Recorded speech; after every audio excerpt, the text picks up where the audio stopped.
नमस्कार। स्वागत है आपका अपने YouTube चैनल पर। आज हम भारत के महान गणितज्ञ और ज्योतिर्विद आर्यभट्ट के बारे में पढ़ेंगे, जिन्होंने शून्य का प्रतिपादन करके विश्व के गणित को नई दिशा प्रदान की और वैज्ञानिक तरीकों से पृथ्वी की घूर्णन गति और ग्रहण के बारे में बताकर जो भ्रांतियाँ थी कि पृथ्वी खड़ी है और सूरज घूमता है तथा ग्रहण के समय राहु और केतु नामक दो दानव होते हैं, जिनकी वजह से सूर्य और चंद्र ग्रहण लगता है। इस प्रकार की भ्रांतियों को वैज्ञानिक उदाहरणों से समाप्त करके उन्होंने समाज को एक नई दिशा प्रदान की। प्रारंभ में तो उनके इन सिद्धांतों की अवहेलना की गई, उनका मजाक उड़ाया गया, लेकिन आज हम जानते हैं कि आज का विज्ञान इन सब सिद्धांतों को बहुत ही आदर के साथ स्वीकार करता है और आर्यभट्ट का भारतीय गणित में और विज्ञान में उच्च स्थान है। इसी कारण से हमारे प्रथम उपग्रह का नाम भी आर्यभट्ट रखा गया था। तो आइए हम देखते हैं आर्यभट्ट। पूर्व दिशायाम उदेति सूर्य पश्चिम दिशायाम च अस्तम गच्छति इति दृश्यते ही लोके। सूर्य पूर्व दिशायाम उदेति पश्चिम दिशायाम च अस्तम गच्छति। सूरज पूर्व दिशा में उदय होता है और पश्चिम दिशा में अस्त हो जाता है। इति लोके दृश्यते, ऐसा संसार में देखा जाता है। जैसा कि हम देखते हैं कि सूरज पूर्व दिशा से निकलता है और पश्चिम दिशा की तरफ जाकर अस्त हो जाता है। परम न अनेन अवबोध्यमस्ति यत सूर्यो गतिशील इति। लेकिन इस पूर्व दिशा में निकलने से और पश्चिम दिशा में अस्त हो जाने की बात से यह तो प्रमाणित नहीं होता कि सूर्य गतिशील है। सूर्यो अचल पृथ्वी च चला या स्वकीय अक्षीय घूर्णति इति सांप्रतम सुस्थापितः सिद्धांत। सूर्य अचल है, यानी कि सूर्य नहीं चलता है। पृथ्वी च चला, और पृथ्वी चलती है। स्वकीय अक्षय, अपने अक्ष पर घूर्णति, घूमती है। यह सिद्धांत अब अच्छी तरह से सब लोग जानते हैं। सिद्धांतोयम प्राथम्येन येन प्रवर्तितः स महान गणितज्ञ ज्योतिर्विच्छ आर्यभट्ट है। यह सिद्धांत जिन्होंने प्रथम रूप में दिया या सबसे पहले दिया, वो थे भारत के महान गणितज्ञ और ज्योतिर्विद आर्यभट्ट। पृथ्वी स्थिरा वर्तते इति परंपराया प्रचलिता रूढ़ि तीन प्रत्यादिष्टा। पृथ्वी स्थिर है, ऐसी जो रूढ़ि परंपरा पीढ़ियों से चली आ रही थी, प्राचीन काल से चली आ रही थी, उन्होंने इसका विरोध किया।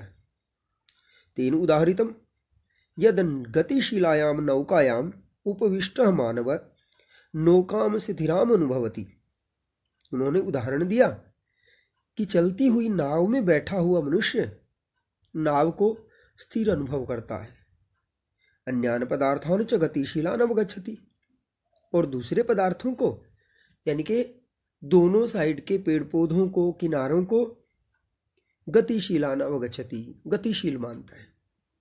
एवमेव गतिशीलायाम पृथिव्याम अवस्थितः मानवः पृथ्वीं स्थिराम अनुभवति सूर्यादि ग्रहांच गतिशीलान वेति। और इसी प्रकार से गतिशील पृथ्वी पर रहने वाला मनुष्य पृथ्वी को स्थिर समझता है और सूर्य आदि ग्रहों को गतिशील जानता है।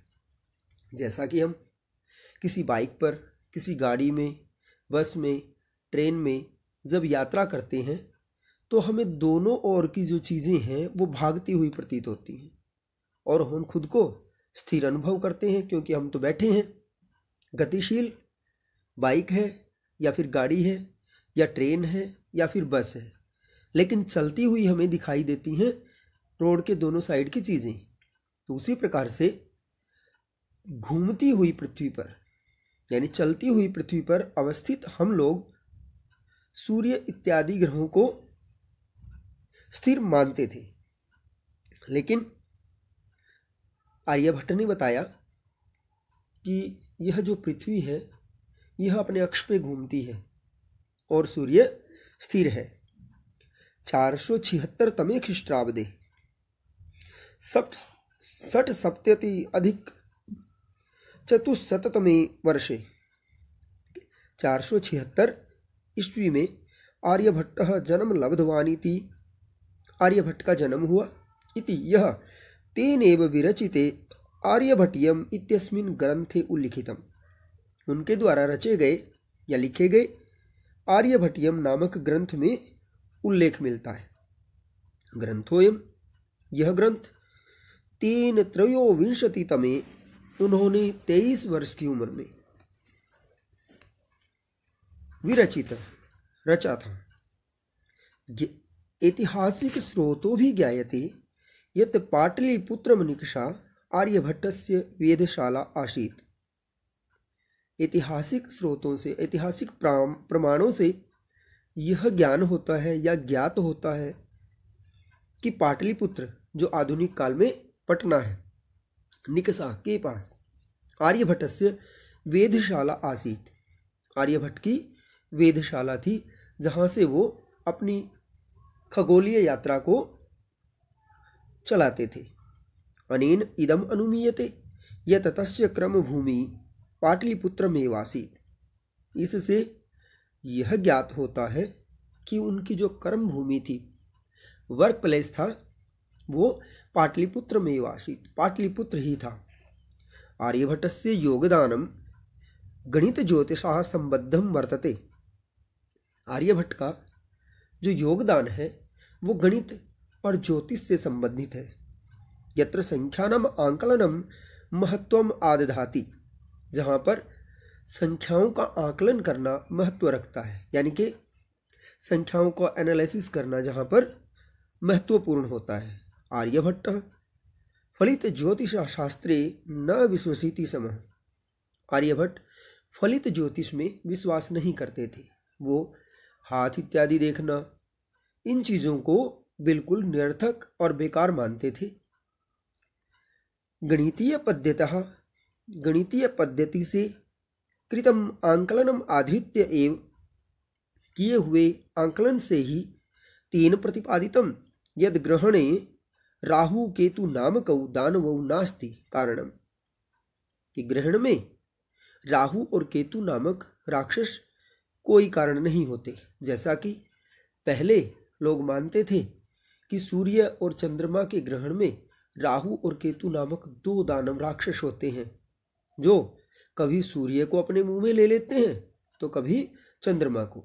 लेकिन आर्यभट्ट ने लोगों की इस भ्रांति को दूर करने के लिए गणितीय पद्धति का सहारा लिया और उन्होंने बताया कि राहु और केतु नामक कोई राक्षस नहीं होते। तत्र तु, वहां तो सूर्य चंद्र पृथ्वी इति त्रीणि एव कारणानि, सूर्य, चंद्रमा और पृथ्वी, ये 3 ही कारण होते हैं। सूर्यं परितः भ्रमन्त्याः पृथिव्याः चंद्रस्य परिक्रमा पथेन संयोगाद ग्रहणं भवति, सूर्य के चारों ओर घूमती हुई पृथ्वी के चंद्रमा के रास्ते में, यानी कि चंद्रमा के परिक्रमा पथ में आ जाने से ग्रहणं भवति, ग्रहण होता है।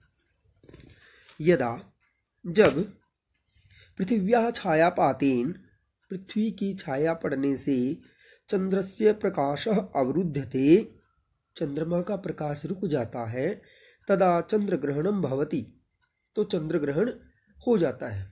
जैसा कि हमें पता है कि चंद्रमा सूर्य के प्रकाश से ही प्रकाशित होता है। जब पृथ्वी अपने अक्ष पर घूम रही होती है और वह चंद्रमा और सूर्य के बीच में आ जाती है, तो जो सूर्य का प्रकाश है वो चंद्रमा तक नहीं पहुंच पाता और उससे चंद्रमा दिखाई देने बंद हो जाता है, तो उसे चंद्रग्रहण कहते हैं।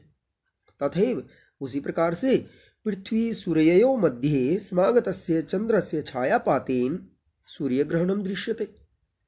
उसी प्रकार से जब पृथ्वी और सूरज के बीच में चंद्रमा आ जाता है तो फिर पृथ्वी पर चंद्रमा कि छाया होने के कारण सूर्य दिखाई नहीं देते और उससे सूर्य ग्रहण हो जाता है। समाजे नूतनानां विचाराणां स्वीकरणे प्राय सामान्य जनाः काठिन्यम अनुभवन्ति।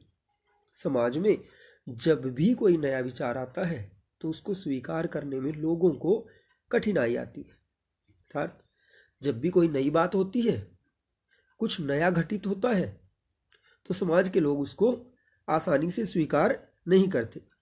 भारतीय ज्योतिष शास्त्रे तथैव आर्यभट्टस्यापि विरोधः अभवत्।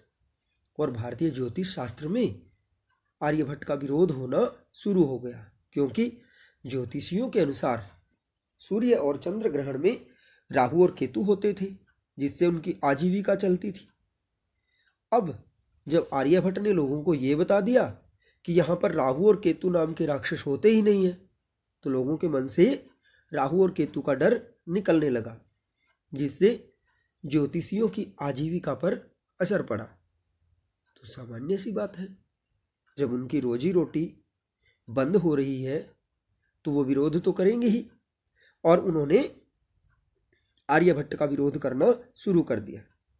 तस्य सिद्धांता उपेक्षिता, उनके सिद्धांतों की उपेक्षा की गई, उनको गलत बताया गया। स पंडित मन्यमानानाम उपहास पात्रम जाता, और वह विद्वानों के उपहास का पात्र बन गए, मजाक का विषय बन गए। लोगों ने उनको पागल बताना शुरू कर दिया, उनका मजाक उड़ाना शुरू कर दिया। पुनरपि, लेकिन फिर भी तस्य दृष्टि कालातीतगामिनी दृष्टा, कालातिगामिनी बहुत दूरगामी दृष्टा दिखाई दी, लेकिन उनका जो नजरिया था वो बहुत दूरगामी था। आधुनिकै वैज्ञानिकै तस्मिन् तस्य च सिद्धांते समादरः प्रकटितः। आधुनिक वैज्ञानिकों में या आधुनिक विज्ञान के क्षेत्र में उनके सिद्धांतों के प्रति आदर रखा जाता है और वैज्ञानिक लोग उनके सिद्धांतों को अच्छे से स्वीकार करते हैं।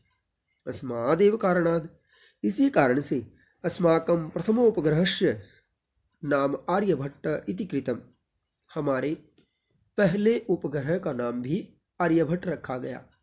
ये उनको सम्मान देने के लिए किया गया। आर्यभट्ट के योगदान को देखते हुए हमारे जो पहले उपग्रह अंतरिक्ष में प्रक्षेपित किए गए, उसका नाम आर्यभट्ट रखा गया। वस्तुतः भारतीयायाः गणित परंपरायाः अथ च विज्ञान परंपरायाः असौ एकः शिखर पुरुषः। वास्तव में भारत की गणित परंपरा यानी कि भारत के गणित के क्षेत्र में, विज्ञान परंपरायाः और विज्ञान के क्षेत्र में, असौ स आर्यभट्ट, आर्यभट्ट जी एक शिखर पुरुष है, उच्च कोटि के विद्वान है।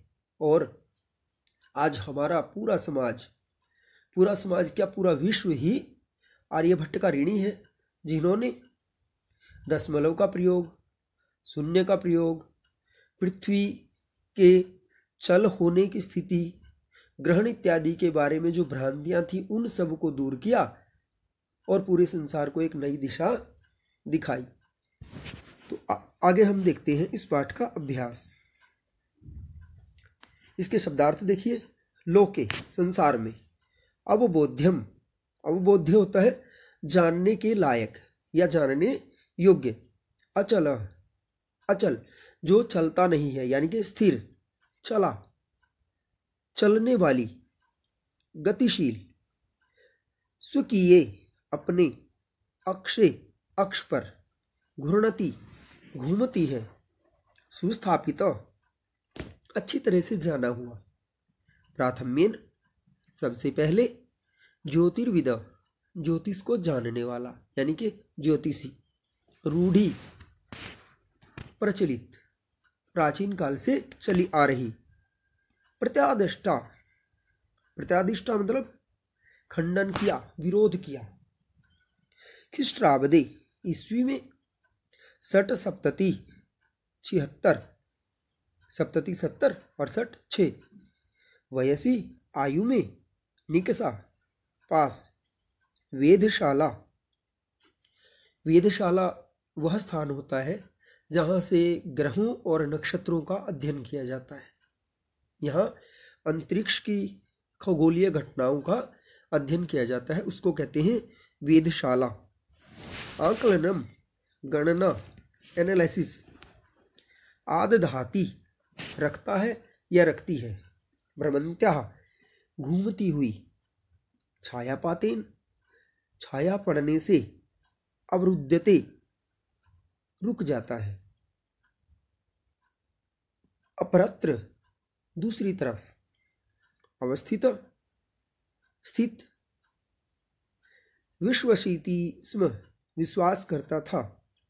प्रतिरोधस्य प्रतिरोध होता है रोकना, विरोध करना।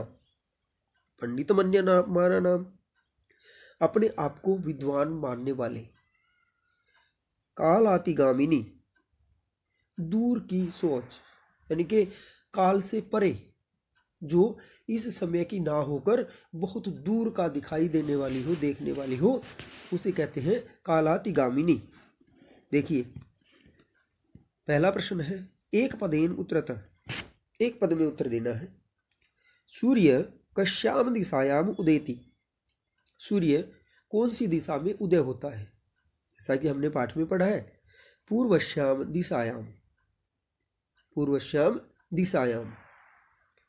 आर्यभट्टस्य वेधशाला कुत्र आसीत्? आर्यभट्टस्य वेधशाला पाटलिपुत्रम निक्सा। उत्तर क्या लिखना है? पाटलिपुत्रम निक्सा। महान गणितज्ञ ज्योतिर्विच क अस्ति। महान गणितज्ञ और ज्योतिषी कौन थे या कौन है? यहाँ पर है आर्यभट्ट। आर्यभट्टेन कह ग्रंथ रचित? इसका उत्तर है आर्यभट्टीयम।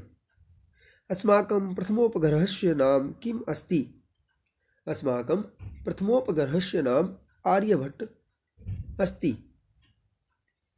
पूर्णवाक्येन उत्तरतः कः सुस्थापितः सिद्धान्तः यत् सूर्य अचलः पृथ्वी च चला।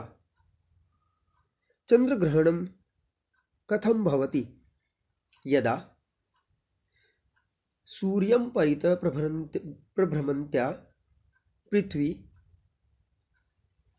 सूर्य चंद्रयोः मध्ये आगच्छति तदा चंद्रग्रहणं भवति।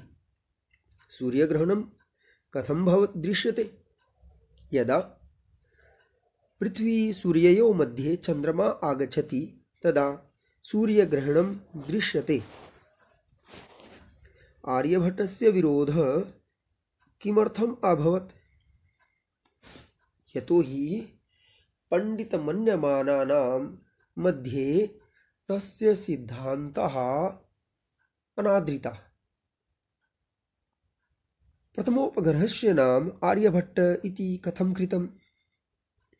अस्माकं प्रथम उपग्रहस्य नाम आर्यभट्ट आर्यभट्टस्य नाम्ना कृतम्।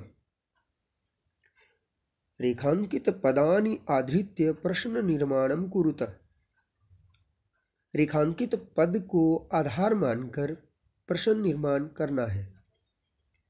सूर्य पश्चिमायाम दिशायाम अस्तं गच्छति। इसके लिए लिखना है कस्याम। क्या लिखना है? कस्याम। पृथ्वी स्थिरा वर्तते इति परंपरया प्रचलिता रूढ़ी। परंपरया की जगह लिखना है कया। आर्यभट्टस्य योगदानं गणित ज्योतिष संबद्धं वर्तते।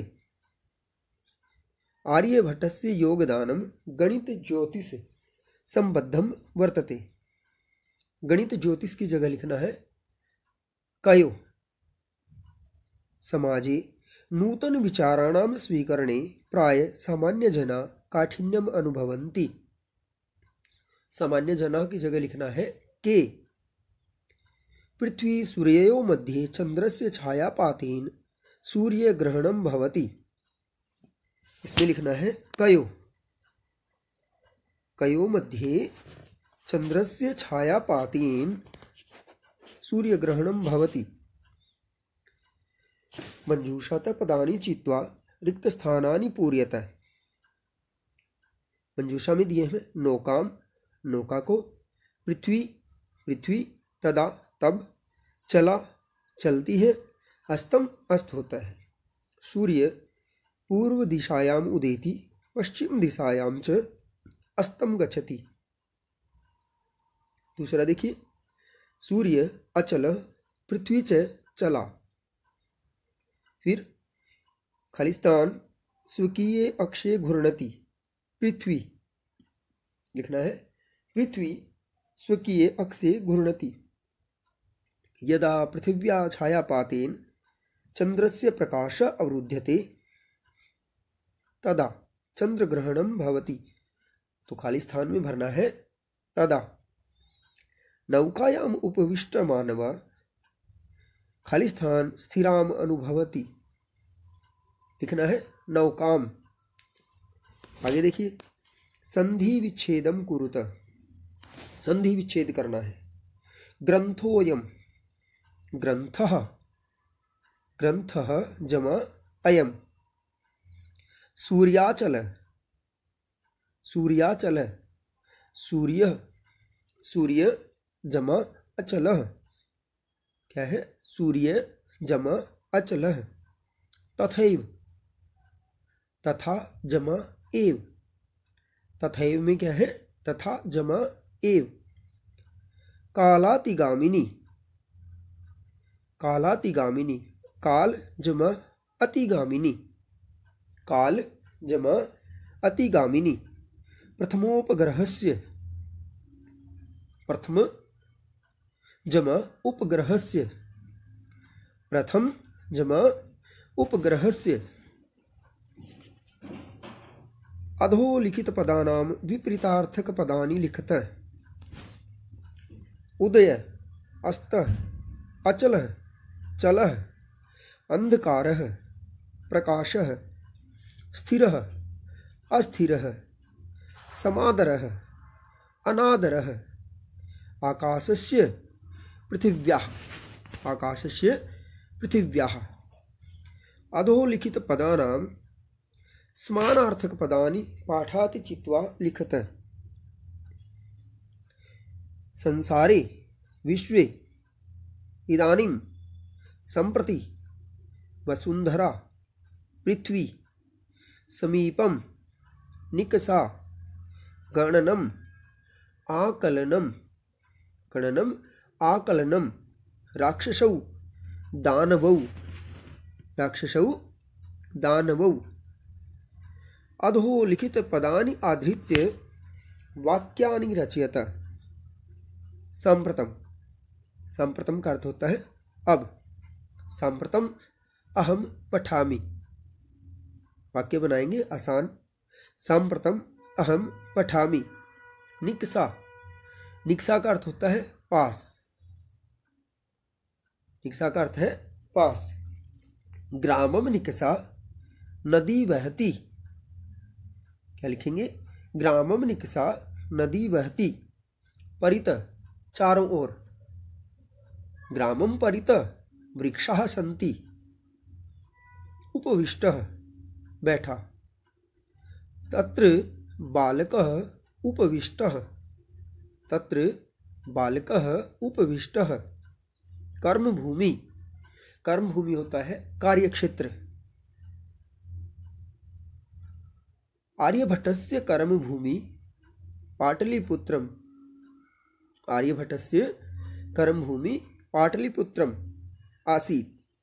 वैज्ञानिकः, वैज्ञानिक, वैज्ञानिक। स एकः वैज्ञानिकः अस्ति, स एकः वैज्ञानिकः अस्ति। आगे देखिए, तो इस तरह से हमने देखा कि आर्यभट्ट जो महान गणितज्ञ थे और महान ज्योतिषी थे, उन्होंने संसार को एक नई दिशा प्रदान की। हमने उनके बारे में जाना। हमारे प्रथम उपग्रह का नाम आर्यभट्ट के नाम पर रखा गया, यह भी हमने जाना। और पाठ के अभ्यास को हमने किया। अब हमें इस पाठ को अच्छे से पढ़ना है और स्मरण करना है। अगर वीडियो पसंद आए तो लाइक करना और चैनल को सब्सक्राइब करना। धन्यवाद।